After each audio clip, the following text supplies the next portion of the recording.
¿Quiénes de ustedes están liderando en la iglesia,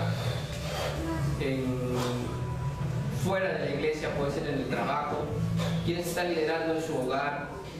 Cualquier tipo de liderazgo que estén ejerciendo. Quisiera conocerles un poquito. Si pueden levantar su mano, no lo voy a cobrar. Daniel, ¿quién más? Amén. Excelente. Ya. Solo 3 líderes, pueden ser mujeres también, ¿no? De la casa. De la casa, en el trabajo. ¿Ya? Ya, otra pregunta. ¿Quiénes están sirviendo? Eso es más fácil. ¿Quiénes están sirviendo en la iglesia, en sus trabajos, en su casa, en cualquier ámbito? ¿Quién está sirviendo? ¿Quién más? Ya se está repitiendo, ¿no? Y eso es bueno, que el líder está sirviendo. Eso es importante. ¿Quién más está sirviendo en algún ministerio de jóvenes, de mujeres, de niños? Ya hay alguien nuevo por aquí. La hermana Rosemary está participando en todo, hermano. Eso ya me está preocupando. Ya, muy bien. ¿Quiénes no están sirviendo en la iglesia, ni fuera de la iglesia, ni en ningún ministerio? No los vamos a votar, hermanos, por si acaso. Les pido que levanten la mano para poder orar por ustedes y animarles a que puedan servir. Hay un valiente. ¿Qué más? ¿Ya? Muy bien. ¿Y por qué no estamos sirviendo? ¿O por qué no están sirviendo? El que no está sirviendo, ¿por qué no está sirviendo? ¿O por qué no están liderando en cualquier ámbito? Esa es la pregunta que les lanzo en esta mañana, ¿no? Porque sabemos que el Señor ha dotado a todos los creyentes con más de un don, con dones y talentos, y el Señor nos ha llamado a servir a todo su pueblo, ¿no? Somos un pueblo de siervos y de personas que el Señor ha dotado para utilizarlo. Así que quiero traer ese tema hoy día, en esta mañana, a poder meditar qué dice la palabra de Dios en cuanto al liderazgo cristiano y los dones que el Señor nos ha dado. ¿Por qué? Porque estamos viviendo un tiempo de crisis de liderazgo. Ustedes bien saben, ¿no? Las iglesias cristianas están mal representadas por sus líderes, y mucha de la culpa la tenemos nosotros, los que hemos estado al frente en las iglesias, porque no hemos estado modelando la repetición, un modelo de liderazgo según las escrituras, ¿no? Vemos que pensamos que ser líder es sinónimo de ser jefe, o estar sentado en el trono, o tener autoridad sobre la gente, etc. Entonces se ha abusado del liderazgo, y esa es una de las cuantas causas por qué la iglesia cristiana hoy en día tiene problemas. Otro problema está porque el problema está en el púlpito, ¿no? En el púlpito de las iglesias. Por eso es importante lo que están haciendo acá. Me alegré que Daniel me estaba compartiendo que estaban predicando expositivamente, que habían pasado por toda por Efesios, ¿no? Habían pasado por toda la carta y Primera de Juan. Y eso es algo maravilloso, hermano, porque la solución para la iglesia hoy empieza acá, empieza en el púlpito. Por eso es una de las primeras marcas de una iglesia saludable, la predicación positiva, ¿no? Y eso es importante, así que animen a su pastor a que siga, porque es todo un desafío poder predicar de esa manera. Hay que tener mucho punche para llegar hasta el final, porque uno empieza bonito, pero después se encuentra ya en un terreno difícil de avanzar. Entonces es importante traer eso. Así que, hermanos, una de las preocupaciones es esa. Estamos viendo, viviendo la iglesia cristiana en una cultura donde estamos siendo moldeados por un liderazgo que no es el liderazgo de las escrituras, ¿no? Incluso veo muchos hermanos leyendo libros de John Maxwell. No tengo nada en contra de esos libros, pero si se dan cuenta, el modelo de liderazgo es muchas veces como el que tiene el mundo, ¿no? Es un liderazgo de protagonismo, donde el que está al frente quiere brillar y llevarse todas las luces, ¿no? Y no debe ser así. Así que, hermanos, quiero que podamos abrir nuestras Biblias en Efesios capítulo 4. Ya desde que menciono Efesios me pongo nervioso, porque sé que van a saber más que yo, pero espero que podamos juntos. Capítulo 4 de el libro, la carta a los Efesios, en el capítulo 4. Menos mal que no ha venido el hermano Juan Chero, ¿no? Ahí sí ya me hubiese preocupado más, porque tiene el primer puesto en Efesios. Muy bien, hermanos, capítulo 4 de Efesios. Y antes de leer les voy a explicar mi plan. Como estoy siendo grabado, no les voy a usar el adjetivo que es mi plan con M, pero mi plan es este. Quiero que podamos leer el capítulo 4 de Efesios, versículo 1 al 16, y vamos a explicar ese pasaje, sus 3 bloques, porque tiene 3 bloques, si me equivoco me pueden corregir, tiene 3 bloques, pero nos vamos a centrar en el bloque central, y ese es el tema que hoy día vamos a compartir, que está en los versículos del 7 al 11, pero vamos a leerlo todo en su contexto, así que leamos Efesios 4, versículo 1 al 16. Yo pues, preso en el Señor, os ruego que andéis como es digno de la vocación con que fuisteis llamados, con toda humildad y mansedumbre, soportándoos con paciencia los unos a los otros en amor, solícitos en guardar la unidad del Espíritu en el vínculo de la paz, un cuerpo y un espíritu, como fuisteis también llamados en una misma esperanza de vuestra vocación, un Señor, una fe, un bautismo, un Dios y Padre de todos, el cual es sobre todos y por todos y en todo. Pero a cada uno de nosotros fue dada la gracia conforme a la medida del don de Cristo, por lo cual dice, subiendo a lo alto, llevó cautiva la cautividad y dio dones a los hombres. Y eso de que subió, ¿qué es? Sino que también había descendido primero a las partes más bajas de la tierra. El que descendió es el mismo que también subió por encima de todos los cielos para llenarlo todo.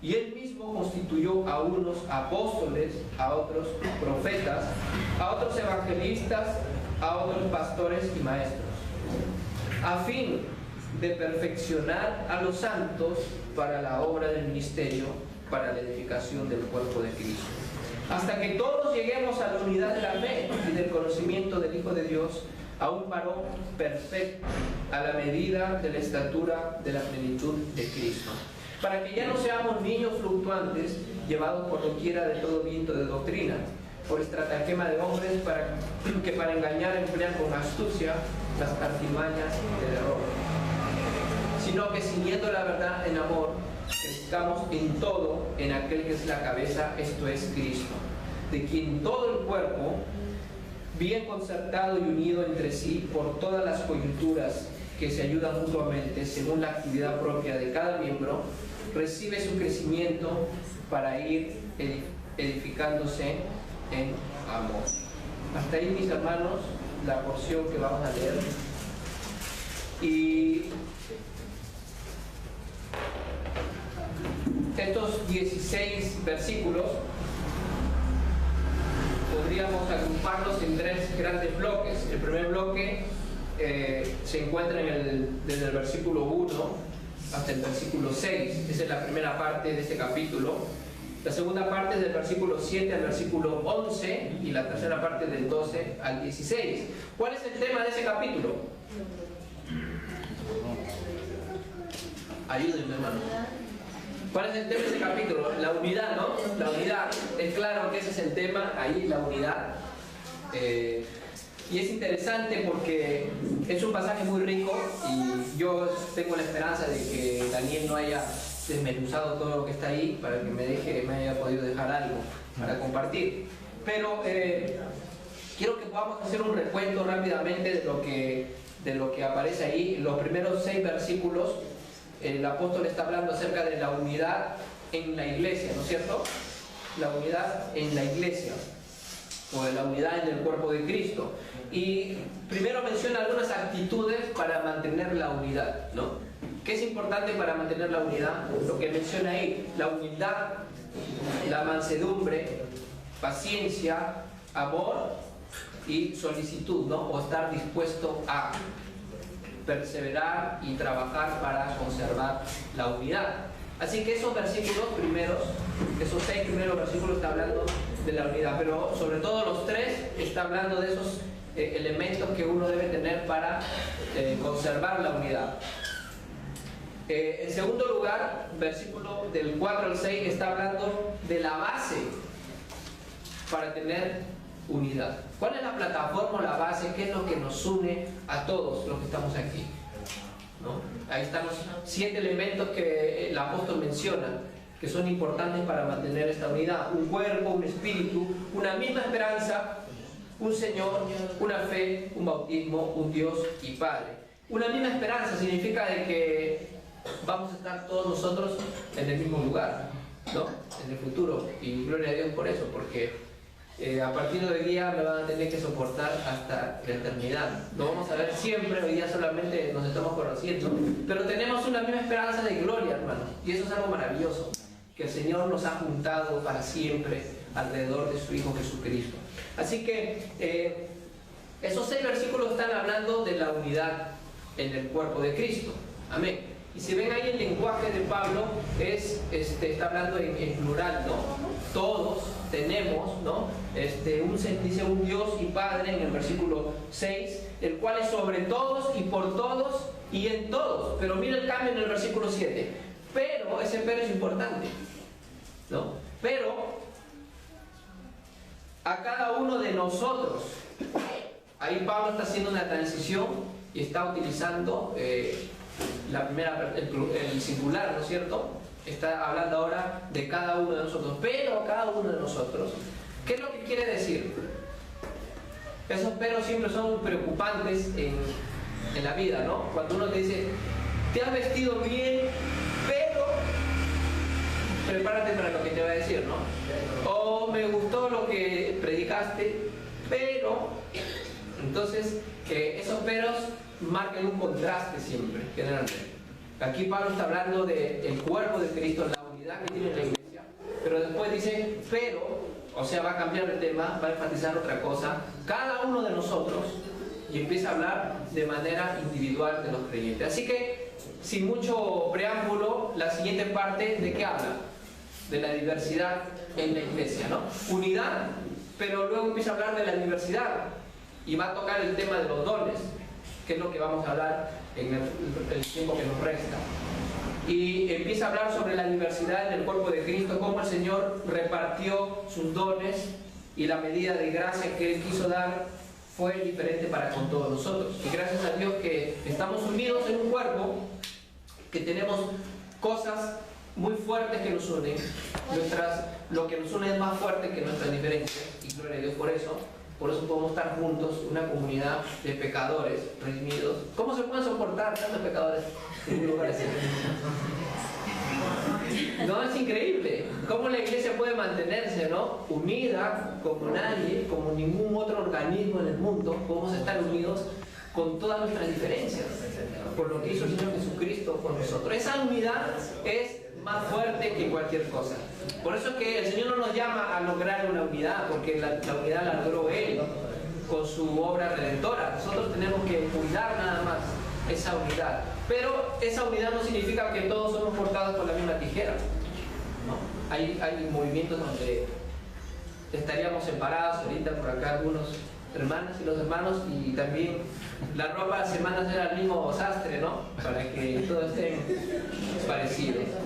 Pero unidad no significa uniformidad, ¿no? Hay un principio en las artes plásticas que no lo han inventado los pintores, sino que lo sacamos de la naturaleza, ¿no? En la creación podemos ver unidad, pero también podemos ver variedad. Por ejemplo, en las rosas tú no vas a encontrar, tú ves un grupo de rosas y sabes, todas son las rosas de la misma especie, pero ninguna se parece a la otra, por más que tienen la misma estructura, ¿no? Son diferentes todas. Entonces, lo mismo pasa en la iglesia. Somos un cuerpo variado de creyentes, con dones diferentes, con experiencias diferentes, con todo un mundo diferente. Sin embargo, podemos lograr vivir juntos, y es intencional que el Señor nos ha creado así. ¿Qué ha hecho el Señor? Y de eso vamos a hablar en un momento. Él te ha dotado, así que ese es un esa es una razón para que tú no tengas ningún pretexto para no servir al Señor. Él te ha dotado con dones y talentos y luego te ha donado a Gracia Urbana, en este caso, ¿no? Tú has sido donado por el Señor a esta iglesia y con dones y talentos para servirle. Así que en esa porción del versículo 7 al 11 que vamos a ver en un momento, Pablo está hablando acerca de la diversidad, pero con el tema de los dones, porque son dones para la unidad. Son dones para la unidad. Y la siguiente porción está en los versículos 12 al 16. ¿Cuál es el tema ahí? Es el mismo tema de todo el capítulo 4, pero la diferencia es que ahí está tocando la parte de cómo la unidad y la diversidad trabajan o se complementan en función del crecimiento del cuerpo de Cristo.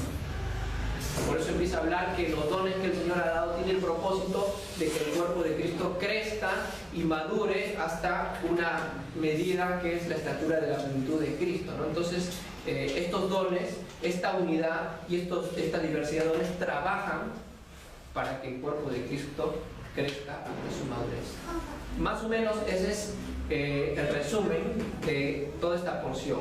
Pero quiero que resaltemos los versículos del 7 al 11, donde vamos a estar meditando algo breve, así que no se duerma, hermanos, y si se duerme, arrepiéntase y el de al lado, por favor, aplíquele un codazo normal sin misericordia, pero de las costillas hacia abajo.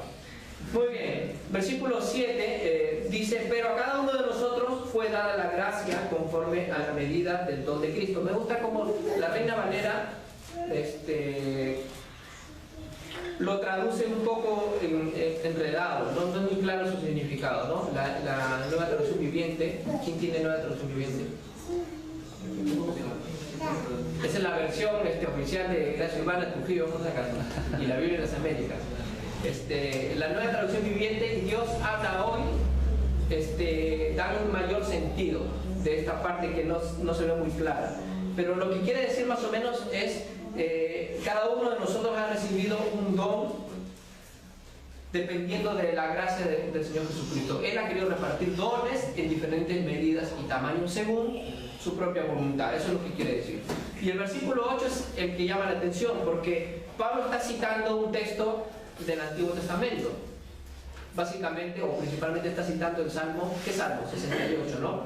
No sé si cuando estudiaron Efesios hicieron la conexión con el Salmo 68, que es bien interesante. Y dice, ¿qué dice Pablo del Salmo 68? Él cita, por lo cual dice, ¿quién dice? El Antiguo Testamento, creo que es un Salmo de David, dice: subiendo a lo alto llevó cautiva la cautividad y dio dones a los hombres, ¿no? Así que para entender esto vamos a tener que revisar el Salmo 68 de manera panorámica nada más para poder resistir. Tenemos 2 horas, ¿no, hermano? Sí, sí. El versículo 7, como les estoy diciendo, está hablando de los dones que el Señor Jesucristo ha repartido a cada creyente, a cada uno de nosotros, pero ese versículo está conectado con el versículo 11. Están íntimamente relacionados, el 7 con el 11. En el 11 dice: él mismo constituyó.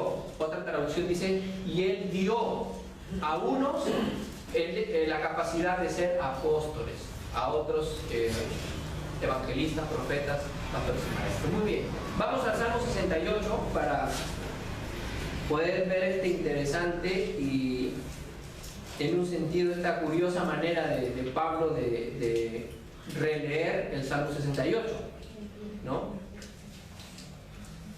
Es un salmo de 35 versículos y vamos a dar lectura a algunos versículos para poder entender. El Salmo 68 se titula, según este texto, este título que le han puesto acá, el Dios del Sinaí y del santuario. Al músico principal, Salmo de David, cántico. Dice: levántese Dios, sean esparcidos sus enemigos y huyan de su presencia los que le aborrecen. Como he lanzado el humo, los lanzarás, como se derrite la cera delante del fuego, así perecerán los impíos delante de Dios. Mas los justos se alegrarán, se gozarán delante de Dios y saltarán de alegría. Cantad a Dios, cantad salmos, ya es su nombre, alegraos delante de Él. Padre de huérfanos y defensor de viudas, es Dios en su santa morada. Dios hace habitar en familia a los desamparados. Saca a los cautivos a prosperidad, mas los rebeldes habitan en tierra seca. Oh Dios, cuando tú saliste delante de tu pueblo, cuando anduviste por el desierto, la tierra tembló, también destilaron los cielos ante la presencia de Dios. Aquel Sinaí tembló delante de Dios, del Dios de Israel. Abundante lluvia esparciste, oh Dios, a tu heredad exhausta, tú la reanimaste. Los que son de tu grey han morado en ella.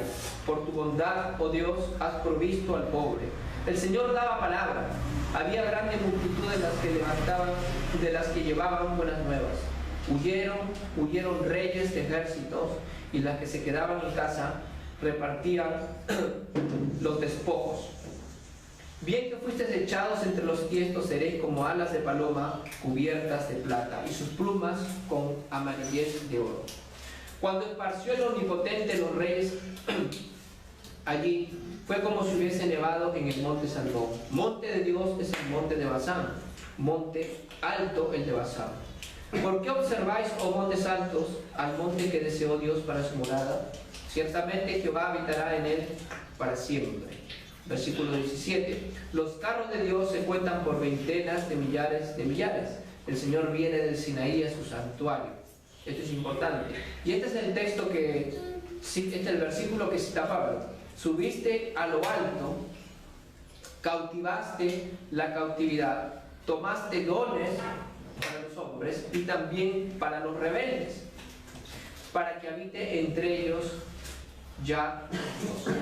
Si se dan cuenta, en ese versículo, ahorita vamos a ver de qué trata el Salmo, pero ese versículo, Pablo hace unos cambios en el texto. Cuando cita esa porción en Efesios, él hace unos arreglos ahí. Podríamos decir que él está releyendo el Salmo y está, vamos a ver que él está aplicando ese Salmo de manera cristológica, porque aquí en el texto del Salmo 68 está hablando de Dios, el Padre, probablemente, ¿no? Pero Pablo lo cita con relación a Cristo, ¿no? Y también dice que en este versículo 18 que el rey, y ese es el tema de este salmo, se puede ver a Dios, al rey soberano que desciende a la tierra, ¿no? Versículo 1 dice el salmista: levántate, oh Dios, y sean esparcidos tus enemigos. Es un salmo que está hablando de un Dios que se levanta de su trono, que desciende a la tierra, que viene a pelear contra sus enemigos y que en el camino empieza a destruir a sus enemigos, pero también a tomar los despojos, el botín de todos ellos. Y luego de eso, parece ser la figura que está Dios marchando en este desfile triunfal con su victoria adelante, llevando el botín y llevando en sus carruajes una cantidad de soldados, esclavos, de personas encadenadas a su carruaje. Por eso que Pablo dice que llevó cautiva la cautividad, ¿no? Los engancha, los amarra a su carro y empieza a subir de nuevo a su monte. Y mientras está subiendo al monte, hay un desfile de mujeres y de hombres que están alabando y cantando al Señor por su victoria. Y la gente, ¿qué está haciendo? La gente le está dando dones al Señor, le está dando regalos al Señor, presentes por su gran victoria. Lo están alabando, lo están bendiciendo, etcétera, etcétera. Pero Pablo cambia esa parte y él no dice que el Señor está recibiendo dones, sino que él está dando dones. O sea, invierte la figura.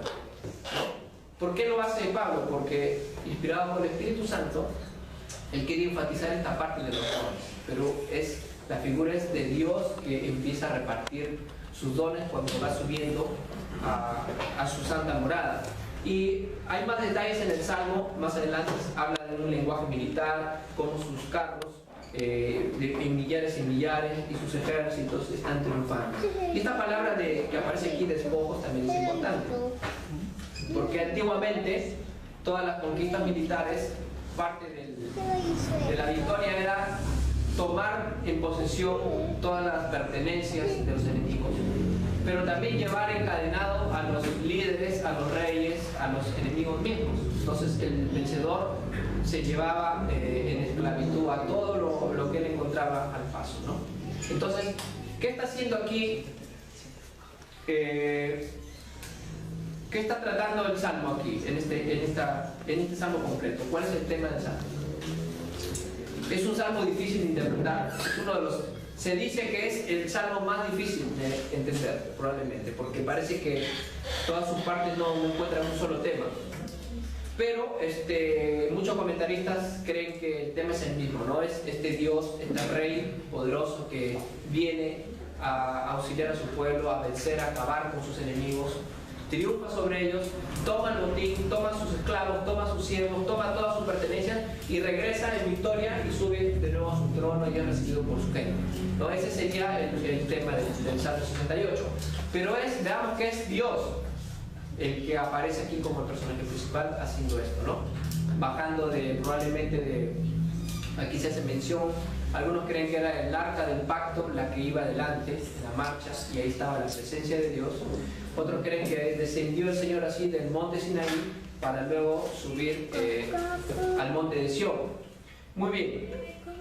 Ahora, ¿qué tiene que ver este salmo de victoria, de triunfo del Señor con lo que Pablo está hablando en el capítulo 4 de Efesios? ¿Cuál es la relación? ¿Por qué Pablo se le ocurre tomar ese texto y aplicarlo o conectarlo con el tema de la unidad y sobre todo de la diversidad de los dones y talentos?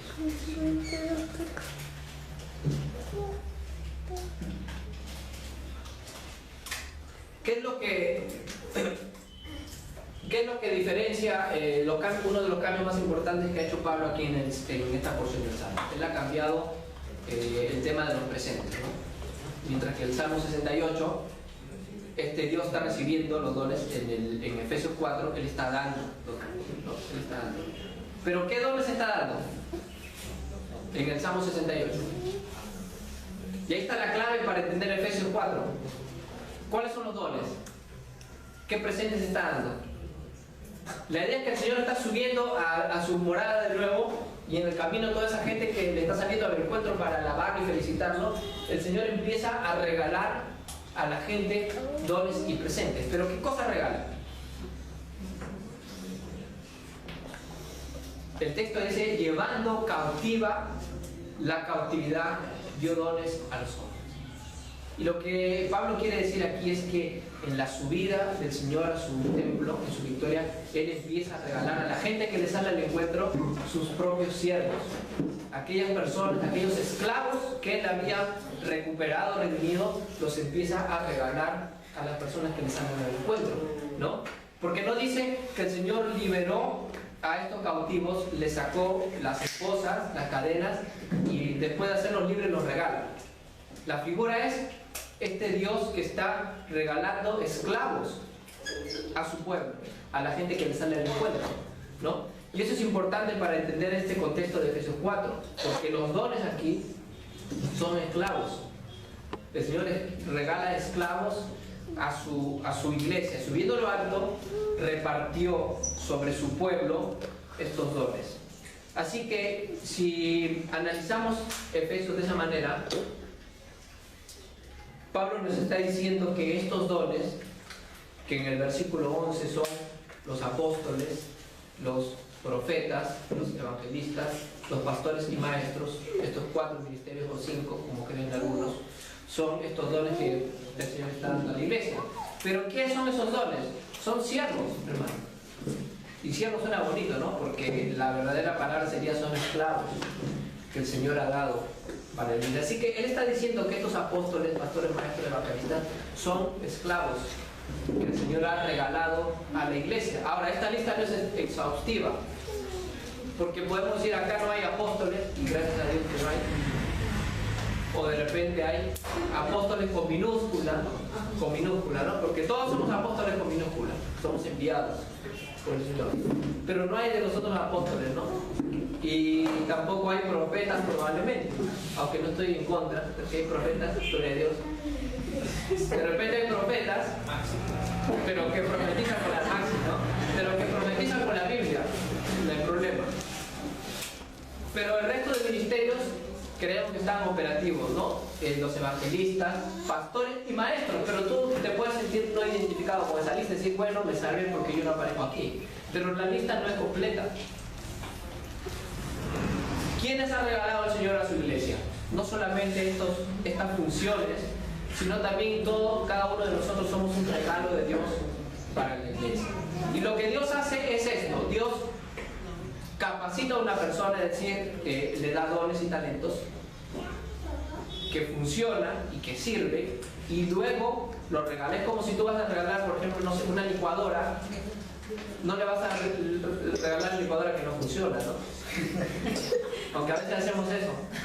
Yo digo, hermano, cuando vamos a donar para los niños allá, saquen lo mejor, porque ya esto no me sirve, esto ya hace tiempo que no lo usamos, o yo tengo dos, lo voy a regalar. Pero la idea es que deberíamos regalar motivados por el Evangelio, y Dios dio lo mejor. Dios no dio lo que le sobra, Dios dio lo mejor de Él. Entonces eso debe motivarnos a dar, debemos dar siempre lo mejor, hermano, que sea una sola cosa. Ahí está el sacrificio, porque el dar implica sacrificio y hay que sacrificarnos cuando damos. Entonces pensamos muchas veces así, pero Dios nos ha regalado a todos nosotros, a una comunidad con diferentes dones y talentos. Esta licuadora, si no funciona, mejor no la regalamos, ¿no? Pero la idea es que tú regalas un producto que tiene cierta capacidad, ciertas virtudes, ¿no? Licuar con tanta velocidad, de tal manera. Entonces, tienes habilidad, pero luego la donas, ¿no? Y ahí se cumplen las dos palabras don, porque ¿qué es don? Hay tres posibles respuestas. Un don Juan puede ser, ¿no?, un señor, ¿no?, un don como regalo, y también el don también se cree una habilidad, una capacidad que uno tiene, ¿no? Entonces esas tres palabras. Pero lo que Dios hace es nos dota, nos capacita y luego nos regala. Eso es lo que ha hecho, ¿no? Él nos ha dado dones y talentos y nos ha regalado a esta iglesia. Ustedes son de gracia humana y Dios les ha regalado a esta comunidad para que puedan servirle. Ahora, ¿cuál es la visión que ustedes pueden tener o que tienen de lo que significa ser un líder en la iglesia del Señor? Porque esto es chocante, hermanos. Esto es chocante. El Señor está diciendo, Él ha regalado esclavos a su iglesia. Esclavos.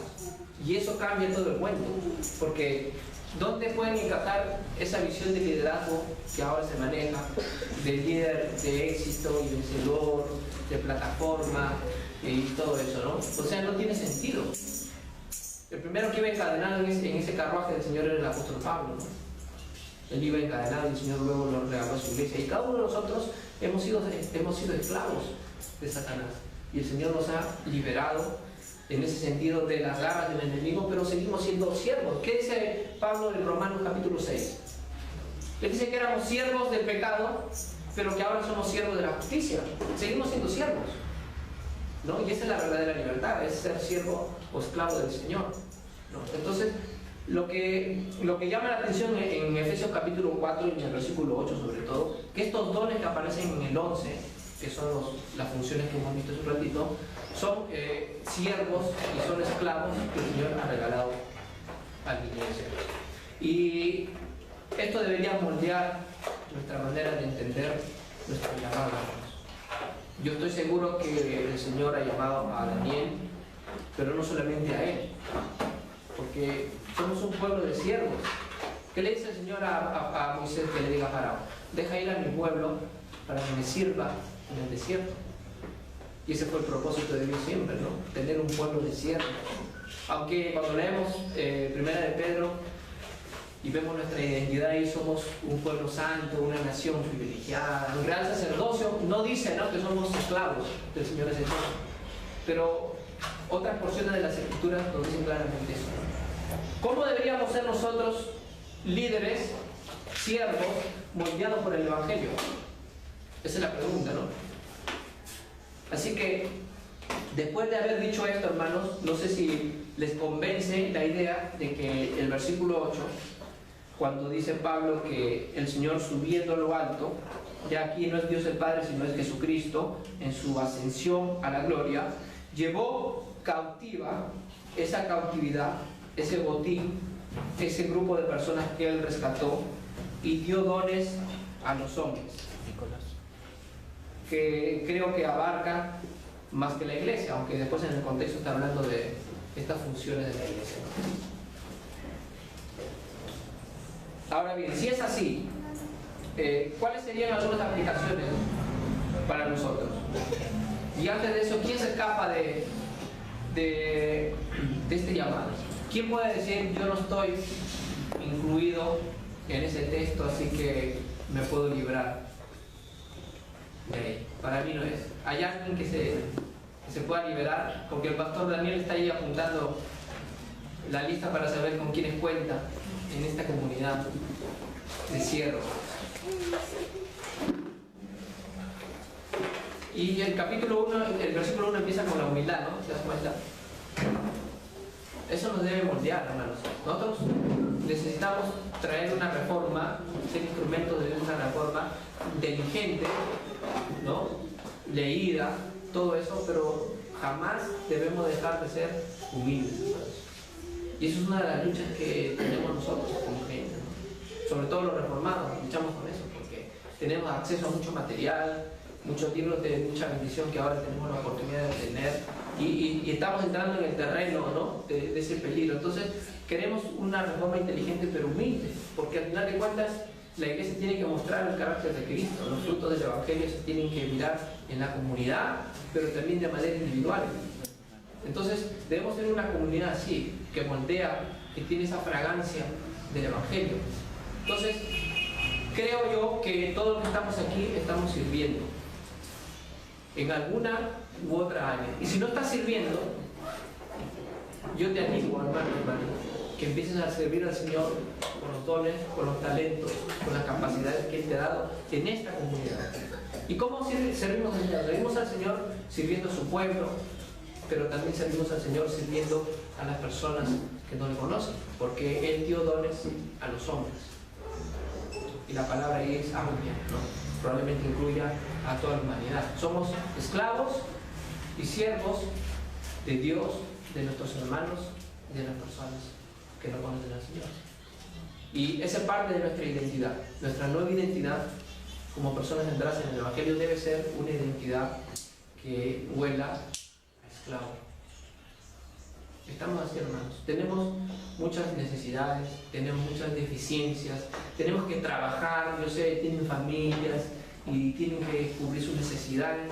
Y gloria a Dios porque el Señor provee. Pero hermanos, el Señor nos ha llamado principalmente a servir al Señor y a servir a su pueblo. Ese es el llamado que todo creyente tiene. Ayer estaba leyendo una cita del pastor Otto Sánchez que me gustó, que decía: el Señor no solo nos ha llamado a la conversión, sino también Él nos ha llamado a servirle o al servicio. Y eso es algo muy cierto, hermanos, y hay que recordar. No hay aquí unos cuantos que han sido llamados a liderar. Todo cristiano debería ser un líder en la iglesia, en la sociedad. Tenemos que liderar un cambio, y ese cambio tiene que empezar por nosotros. En Trujillo están pasando cosas interesantes, hermanos.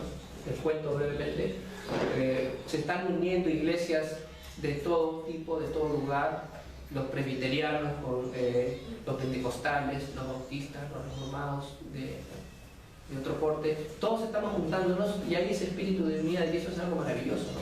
Pero la humildad es la plataforma que está haciendo que podamos juntarnos con mucha diferencia, ¿no? Y los hermanos maduros, más maduros que nosotros, reformados, están modelando para nosotros un importante ejemplo. No estamos viendo gente.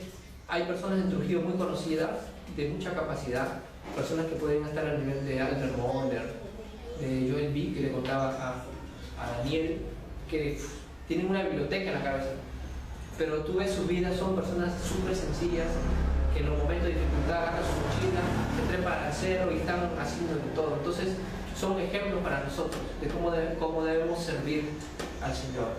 ¿Cuáles serían algunas de las implicaciones de este texto? Sobre todo el versículo 8 y los dones que el Señor nos ha dado y los dones que nosotros somos para esta iglesia, Gracia Urbana, que está siendo plantada en esta comunidad. ¿Cuáles serían algunas aplicaciones? En primer lugar,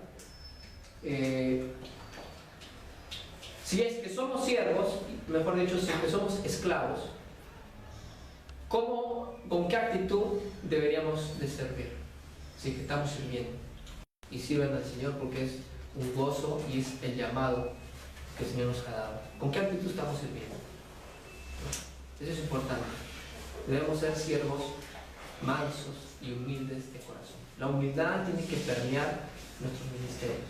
Así que el primer llamado es eso, debemos servir al Señor con humildad. No somos señores, no somos amos, no somos jefes, somos siervos, somos esclavos, ¿no?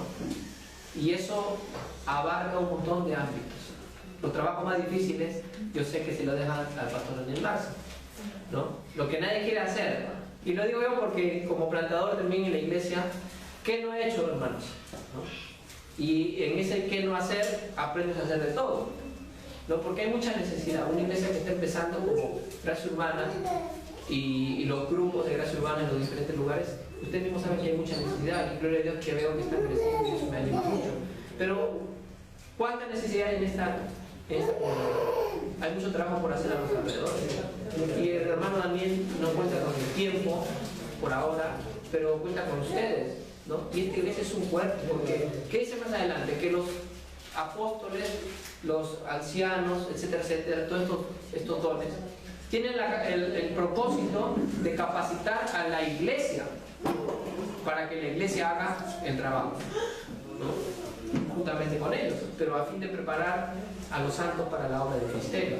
Entonces somos nosotros todos los que tenemos ese llamado de ser la iglesia. Daniel está los domingos acá, pero al final de cuentas están peleando en la trinchera, solamente que están cambiando de ubicación nada más, pero él es un hermano más como ustedes. Nosotros no hay jerarquías entre nosotros, somos todos cristianos de la misma categoría y por lo tanto todos hemos sido llamados a servir al Señor con humildad.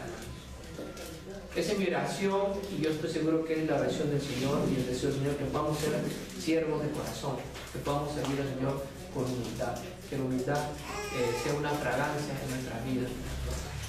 Si podemos crecer y saber mucho y aprender, gloria a Dios, porque eso es importante, pero nunca dejemos de ser siervos. ¿Estamos sirviendo a nuestros hermanos? Esa es la pregunta. ¿Estás sirviendo a tu hermano?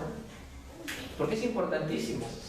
Mira, yo le digo a los hermanos, yo puedo estar predicando aquí y tú puedes estar escuchando desde tu asiento, y tú estás haciendo mucho con solamente estar sentado, estar escuchando el sermón, porque estás animando al pastor. Nosotros estamos luchando desde aquí con nuestros defectos, estamos luchando aquí con nuestras imperfecciones, estamos luchando aquí con el texto que de por sí no es sencillo, estamos luchando con el propio enemigo, porque hay una batalla espiritual siempre cuando se está predicando el Evangelio del Señor. Entonces hay una lucha que los que comparten saben. Entonces, si a eso se le suma el desgano muchas veces de los hermanos, el cansancio, o nosotros los predicadores que estamos aburridos, los hermanos se duermen. Por eso yo digo, hermanos, ustedes están sirviendo al Señor solamente mientras están escuchando, están sirviendo al Señor, porque están animando a su pastor a que siga compartiendo. Entonces tenemos mucho que hacer, necesitamos discipularnos los unos a los otros. Daniel me contaba del discipulado que él recibió, que impactó su vida, y eso es importante, hermanos. El discipulado es algo que se ha perdido entre los creyentes. Ya no tenemos la cultura de discipulado. Pensamos que el discipulado es un libro o un curso y ya, pero debemos tener esa costumbre de estar discipulándonos, sirviéndonos los unos a los otros en humildad, ¿no? Entonces hay que recuperar esa cultura y ese espíritu de humildad entre nosotros. Sirvamos al Señor con humildad.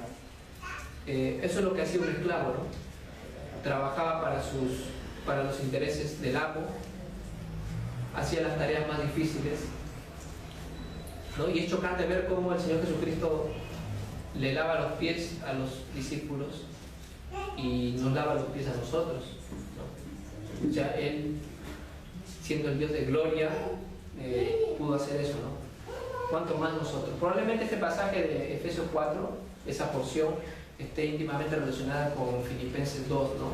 Esa parte de la kenosis, ¿no? Cuando Cristo se pasea de su gloria y desciende a la parte más baja de la tierra y luego asciende a la gloria, sea un pasaje paralelo probablemente a esto que está aquí en Efesios 4, ¿no? Y ahí vemos esa acción del Señor Jesucristo, ¿no? Cómo Él deja su gloria y viene por nosotros. A veces pensamos de manera general, ¿no? Jesús vino para salvar a la gente, ¿no? O a salvar a los pecadores, pero tenemos acostumbrarnos a pensar que Jesús vino a buscarme a mí, de manera personal. Él cruzó los cielos y la tierra, subió hasta el lugar, llegó hasta el lugar más sucio donde nos encontrábamos y el Señor de ahí nos rescató. Nos vino a servir. Y nunca debemos olvidarnos eso. El Evangelio, lo que Jesús hizo por nosotros, debe moldear lo que nosotros ahora debemos hacer por nosotros. Por los que merecen y no merecen. Porque es chévere tratarnos entre nosotros. Pero ¿qué de las personas que son difíciles de amar, de soportar, con los vecinos, con los que no son creyentes? Ahí Dios nos llama a servirles, lavarles los pies, ¿no? Por eso me encanta lo que estaban haciendo acá con el comedor, arriba. Acá hay muchas plataformas para mostrar el servicio de la iglesia. Y el mundo quiere ver una iglesia de siervos. Otros hermanos aquí por Surco, creo es, en el camino de vida, tienen muchos errores probablemente doctrinales, teológicos, no sé. Pero es un grupo de personas que sirven a su comunidad, sirven a los abandonados, a los desamparados. Es un grupo de personas activos en el servicio. Y tú puedes ver gente de clase alta, con el que no tiene nada, abrazados en las primeras filas. Se ha logrado hacer esa química en esa iglesia, sin predicar el Evangelio, porque las veces que lo he escuchado por redes nunca he escuchado una mención general, ¿no?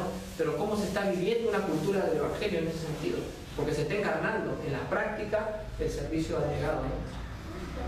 Con Carlos se quiere hacer algo así introducido, también algo como Revolución, que es el programa que tienen ellos, pero predicar el Evangelio y encarnar el Evangelio, ¿no? Pero la comunidad debe conocernos como un grupo de personas que estamos aquí para servirles a ellos. Y eso es crucial. Debemos servir entre nosotros, gloria a Dios, pero no debe terminar nuestra tarea acá. Tenemos que salir y servir a la comunidad en todo lo que pueden, en ayuda social, en salud, en educación, cortar el pelo, todas las plataformas para poder llevar el Evangelio. Así que, hermanos, Dios nos ha hecho siervos. Esa es parte de tu ADN espiritual, ¿no? Parte de tu ADN espiritual. Ahora, tú puedes pensar, Jesús, bueno, Él descendió del cielo y vino a la tierra a servir, ¿no? Él, pero no nosotros. Nosotros no hemos venido del cielo a la tierra a servir. Pero Santiago, ¿qué dice? Que nosotros hemos nacido de lo alto. El creyente, en un sentido, ha venido del cielo. El nuevo nacimiento es como que esa nueva vida que Dios nos ha dado es una vida que proviene del cielo. Por eso Santiago habla de ese nuevo nacimiento que proviene de lo alto, ¿no? Entonces, en un sentido hemos nacido en la gloria, la nueva creación que ahora poseemos. Hemos nacido de lo alto y hemos venido a la tierra a servir como el Señor Jesucristo, ¿no? Así que esa sea una de nuestras características, hermanos. Sirvamos al Señor, preguntémosle a Daniel dónde podemos servir, sirvámonos los unos a los otros, seamos siervos. Eso es lo más lindo del cristianismo, hermanos. Seamos siervos. Hay mucho por hacer. Podemos servir enseñando, podemos servir acá. Temprano estaba viendo a la hermana haciendo las cosas. Gloria a Dios por su vida. Bueno, somos un equipo. Yo estoy aquí para servirle al Señor, servirles a ustedes, donde el Señor nos llame. Este es el tiempo donde el Evangelio está creciendo y Dios está haciendo cosas en Perú, en todo el mundo, en Perú, acá en Lima, en Trujillo. Es el tiempo que debemos estar involucrados. Yo sé que muchas veces no tenemos el espacio en nuestras vidas, pero siempre va a haber una oportunidad para poder servir al Señor. Si no podemos acá, en donde estamos, en los trabajos, ¿no? Hay muchas formas de servir en el trabajo al Señor. En segundo lugar, debemos servir al Señor sacrificialmente, y eso tiene relación con lo primero. Servir y ser un esclavo, lo más bonito de todo es que significa morir, ¿no? A nosotros mismos. Es un trabajo sacrificial, es un trabajo arduo y duro, porque servir cuesta. Ser esclavo cuesta, son los trabajos más duros. ¿Cómo trabajaba un esclavo antiguamente? Porque ya no vemos esclavos, ¿no? Pero ¿cómo trabajaba? Mañana, tarde, noche, no tenían vacaciones, pero no solamente eso, hacían las peores tareas. Ahora,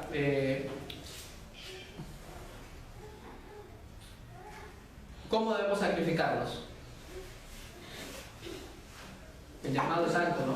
Porque la palabra nos enseña que debemos dar la clase de amor que Jesús dio por nosotros, ¿no?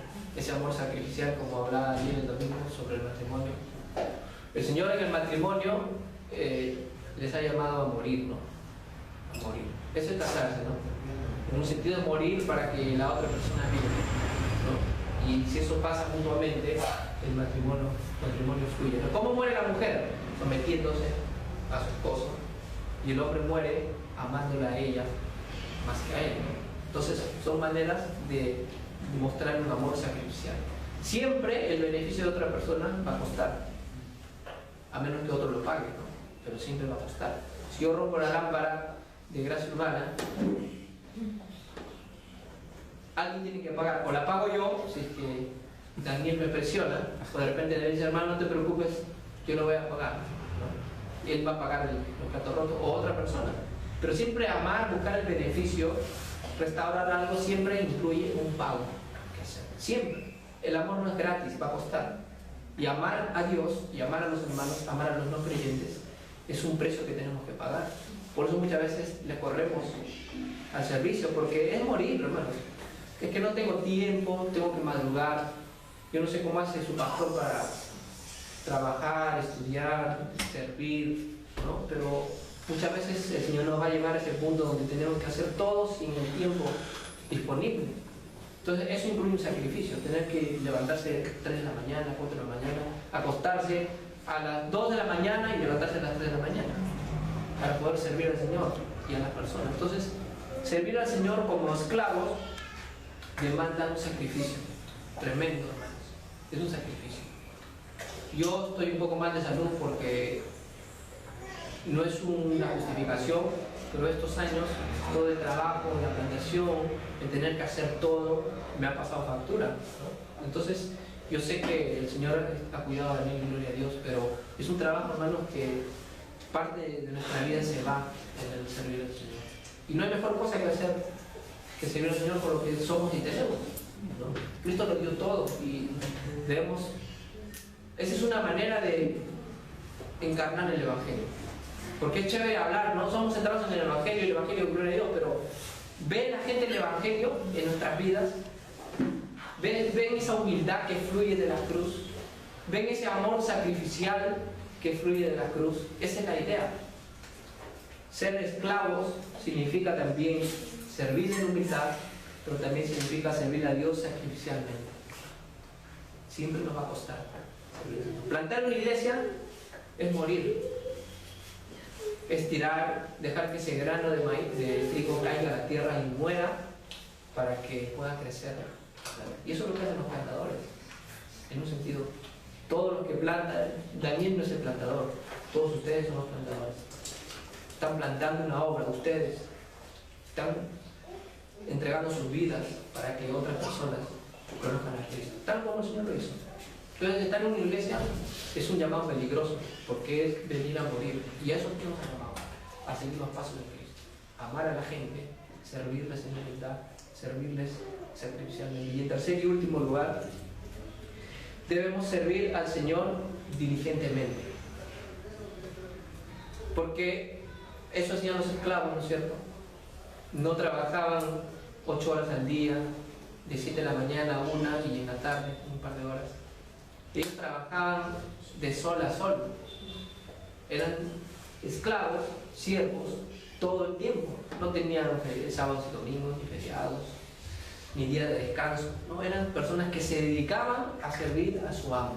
Se dedicaban a trabajar para los intereses de su amo. Y eso habla de diligencia, ¿no? Entonces, si el Señor nos ha llamado a servirle o a liderar, que son sinónimos, líder, sinónimo de siervo, nos ha llevado a hacerlo.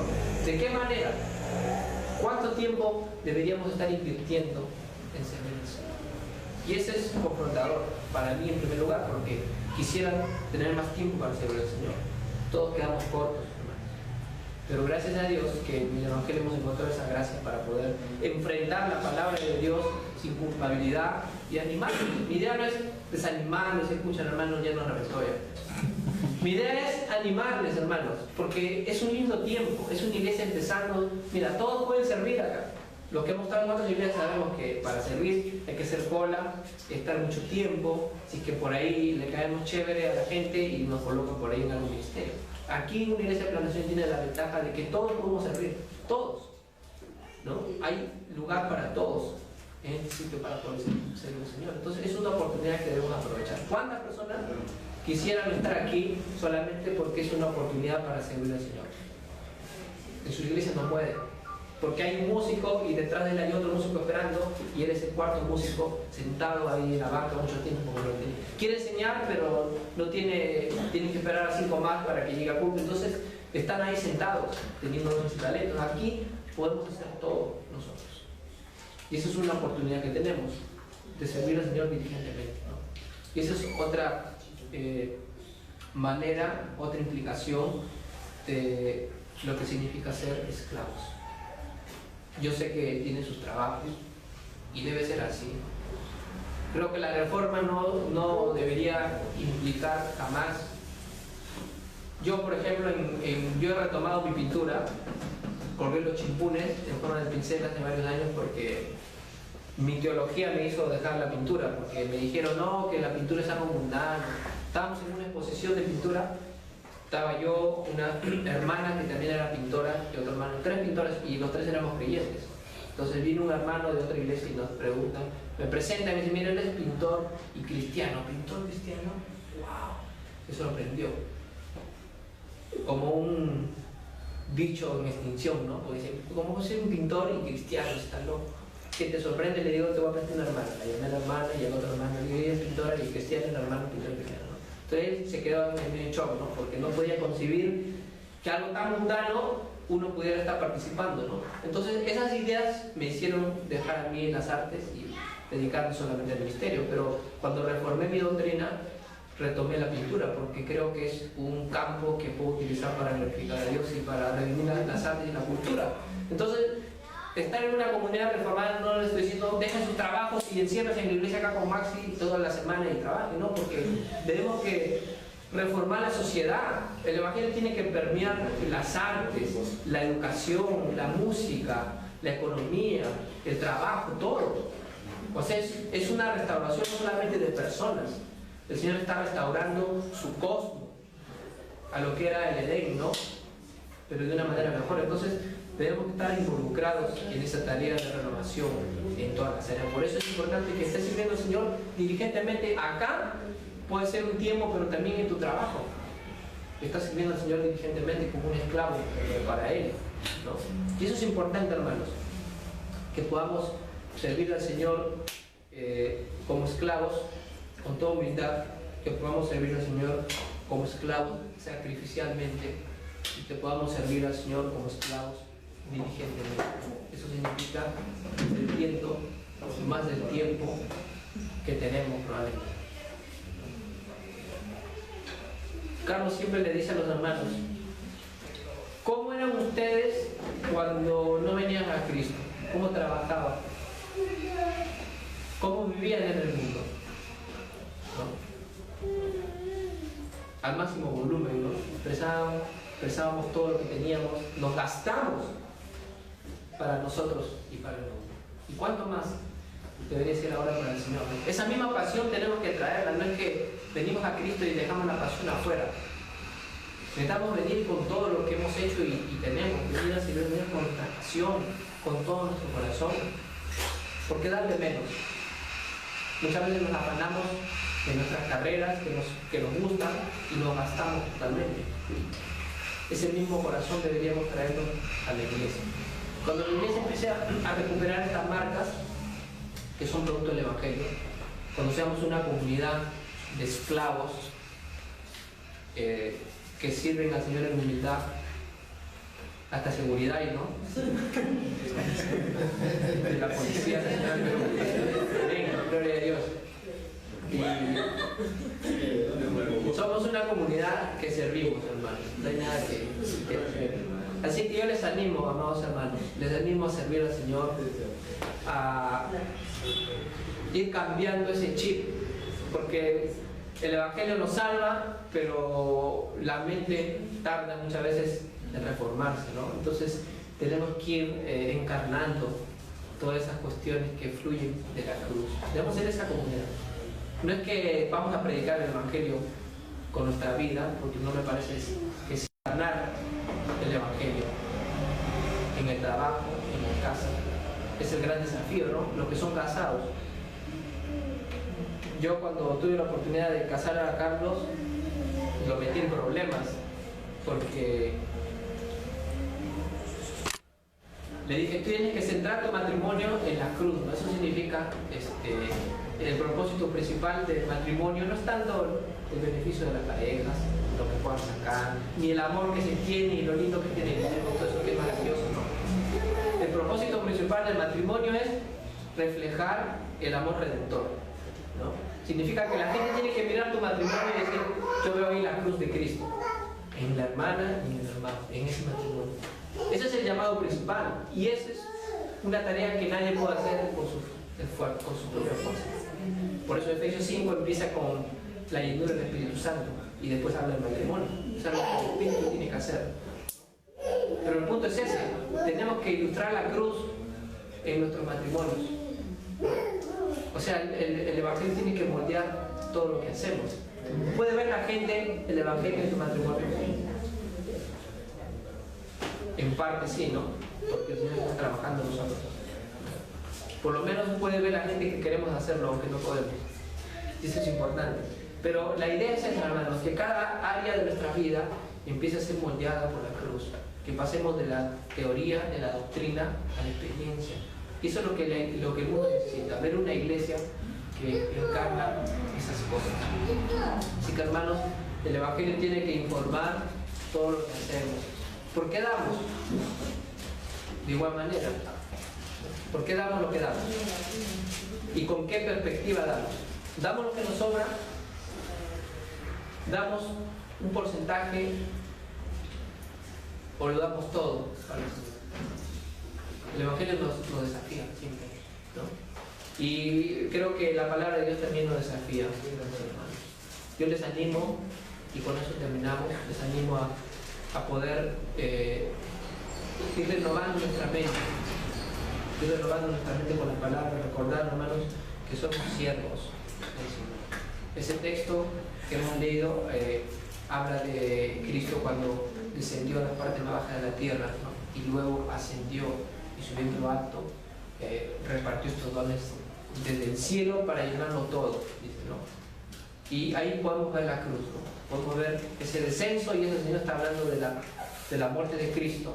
No es que descendió hasta los infiernos, sino que Él descendió a nuestra condición de hombre, se humilló y hasta la muerte, ¿no? Y Él nos ha dado el motivo y el modelo para poder nosotros ahora servir en esta tierra. Así que, hermanos, les animo a que la cruz pueda ser la pasión que nos impulse a servir a esta iglesia y a otras iglesias con el poder del Evangelio. ¿Cuántas iglesias que conocemos no son de la red de Gracia Urbana y tenemos la oportunidad de compartir lo que el Señor nos ha dado, ¿no? Y empecemos a hacer eso, hermanos, porque pensar en el reino del Señor significa ir más allá de nuestras denominaciones, de nuestros letreros, y poder empezar a enseñar a otros hermanos de otras iglesias con las verdades que nosotros hemos recibido. Hay mucho trabajo por hacer, y gloria a Dios que las cosas están cambiando. Así que, hermanos, nos ponemos de pie para terminar. Les animo a renovar su compromiso con el Señor y con esta iglesia. Oremos, hermanos. Padre, te damos gracias, Señor, por esta mañana que estamos aquí reunidos. Gracias por tu palabra, que es como una espada de dos filos, Señor. Gracias, Señor, porque nunca nos dejas en nuestra comunidad, porque siempre nos desafías, nos animas, nos empujas a poder reformar nuestras vidas, reformar tu iglesia, es decir, conformarla a las Escrituras. Y en esa tarea estamos trabajando, Señor, día a día. Gracias por lo que estás haciendo con esta comunidad de Gracia Urbana aquí en Villa María, por Gracia Urbana en San Juan, en San Martín de Porras, por Gracia Urbana en Trujillo, Señor, todo lo que estás haciendo en el país. Yo te pido por ello, Señor, que tu gracia siga abundando a través de estos ministerios, que tú te sigas glorificando, que tu evangelio siga siendo proclamado y que también podamos encarnar esa gloriosa verdad, Señor, que podamos ser la comunidad del evangelio en este mundo, Señor. Gracias por mis amados hermanos, te pedimos que tu Espíritu Santo les anime, les motive a renovar su compromiso contigo, a servirte más y mejor para tu gloria. En Cristo Jesús te lo pedimos. Amén y amén.